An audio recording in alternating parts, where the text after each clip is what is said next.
Hey everybody, how you doing? Mikey's here with a nicotine pouch review. This one I am trying today.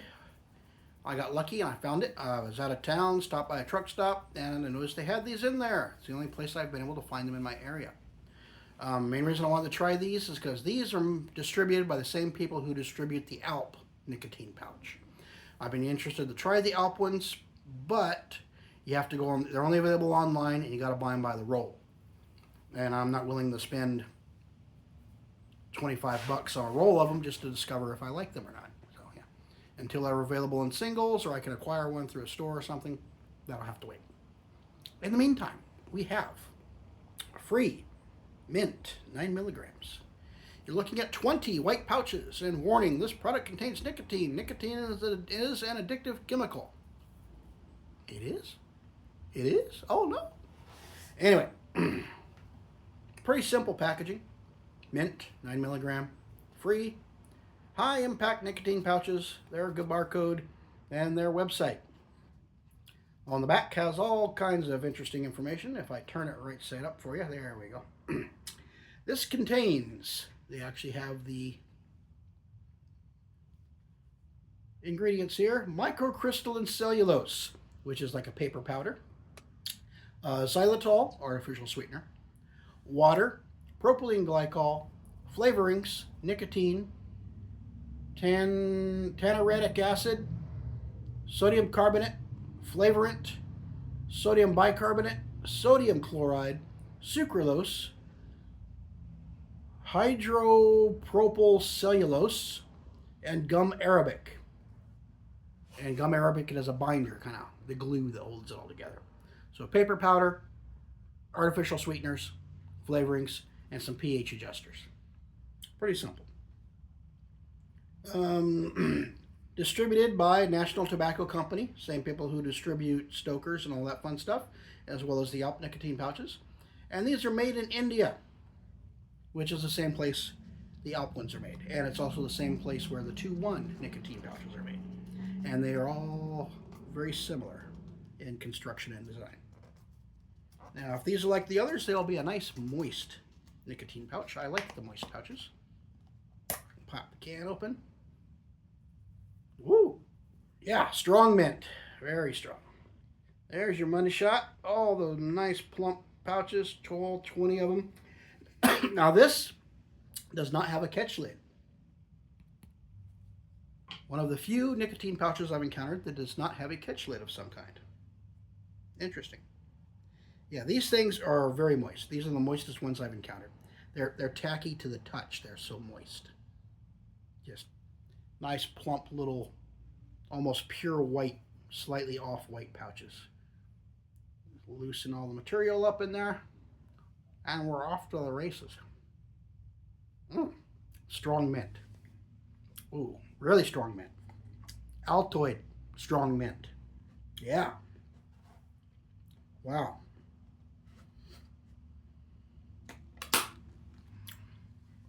Woo. Sweet, very minty, tacky to the touch.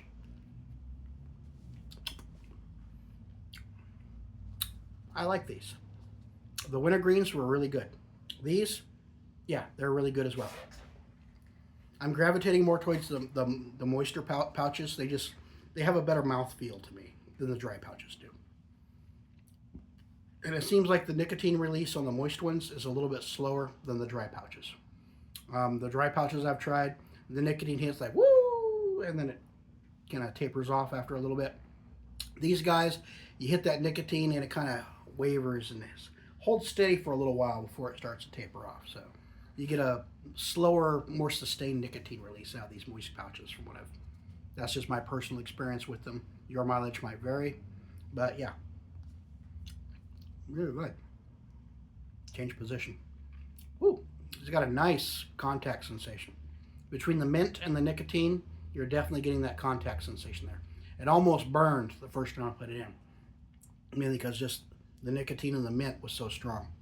Now that it's plumped up and moistened up a little bit, it's not as severe on this side, but there's still definitely a contact sensation.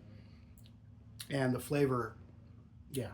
If you like a strong mint, nice strong mint flavor, yeah, these are These are pretty good. Just enough sweetness to counterbalance the strong mint flavor, but not too much to where it has a real candy-like.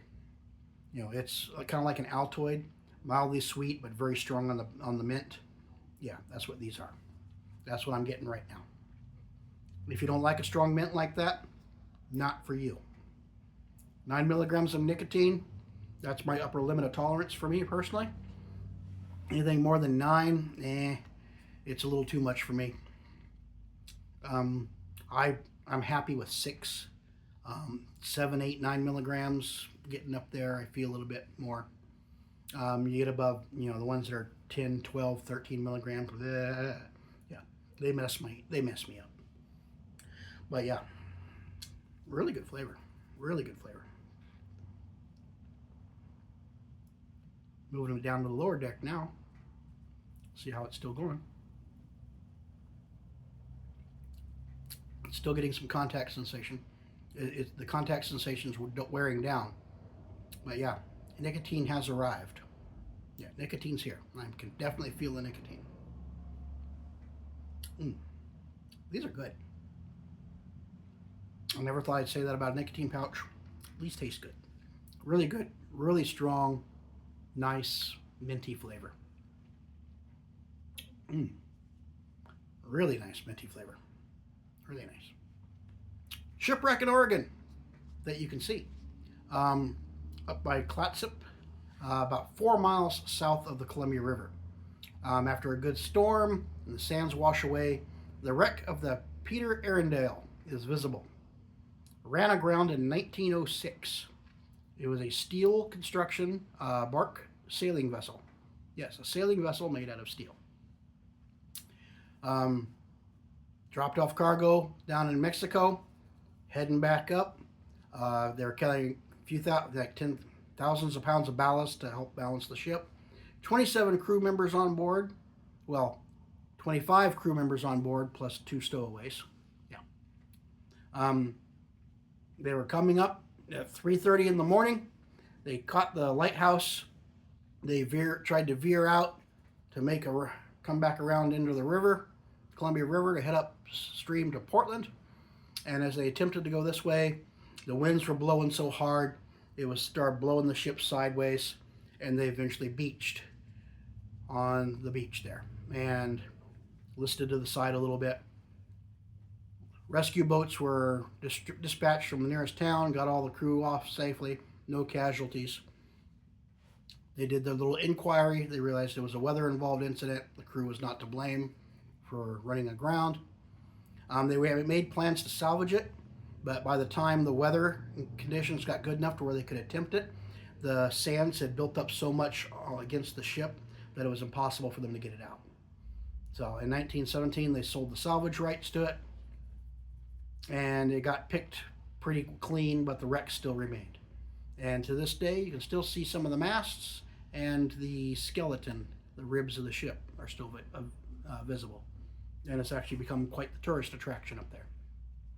After all the winter storms come through and the sands get washed out, more and more of the ship becomes visible, and more people go down there and take a look at the wreck. So it's pretty interesting.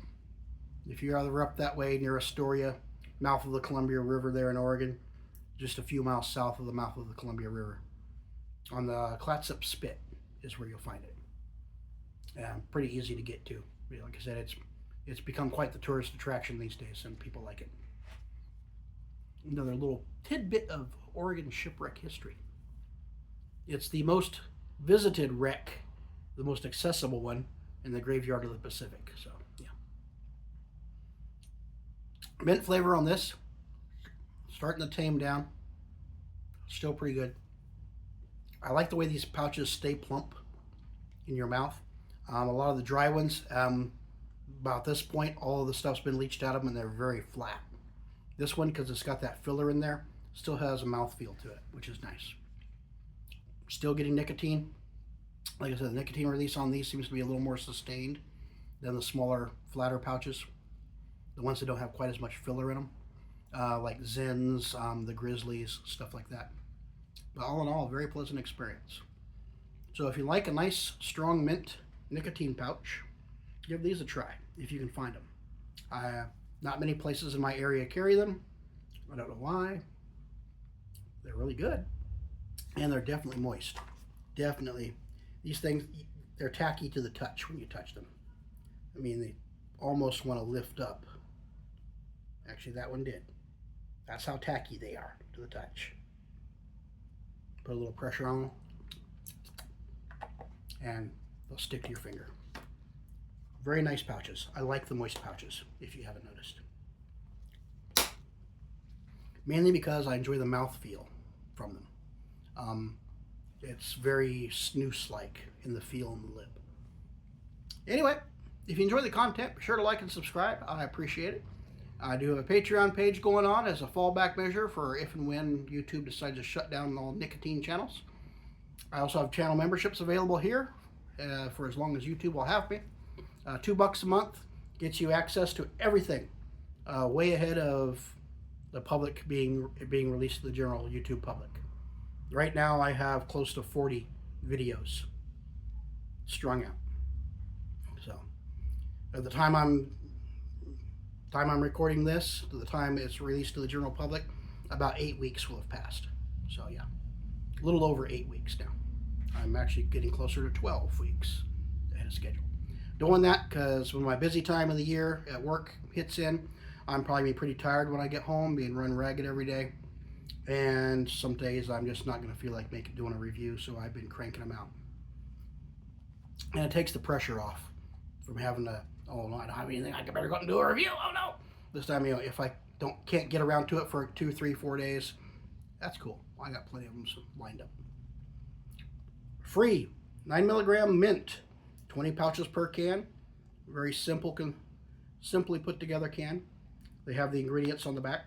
Product is made in India, as are a couple of the other nicotine manufacturers. I don't have a problem with that. Good product. Nice nicotine. Seems to be a bit more sustained than the drier pouches, and it has a better mouthfeel. Anyway, this has been FRE. They're mint flavored, 9 milligram nicotine pouches. I will catch you all later with another review of dip, chew, snooze, snuff, or an alternate product. Catch you all later. Bye.